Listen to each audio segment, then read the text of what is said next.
Hello అండి. కాకరకాయ అంటేనే చాలామంది అసలు తినరండి. ఎందుకో ఇష్టపడరు కూడా అది చేదుగా ఉందని చెప్పేసి.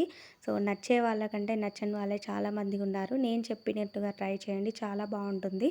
సో, కాకరకాయలనైతే ముందుగా ఈ విధంగా రౌండ్‌గా కట్ చేసి పక్కన పెట్టేసుకొని ఆయిల్‌లో ఫ్రై చేసి పెట్టుకోవాలండి.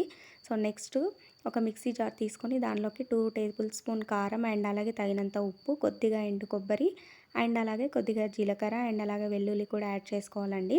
సో, అలా యాడ్ చేసుకొని మిక్సీ పట్టేసి పక్కన పెట్టుకోవాలండి. నెక్స్ట్ ఆయిల్ వేసుకొని మినపప్పు, పల్లీలు అండ్ అలాగే ఆనియన్స్, కరివేపాకు ఎక్కువగా వేసుకుంటే కర్రీ అనేది టేస్ట్‌గా ఉంటుంది.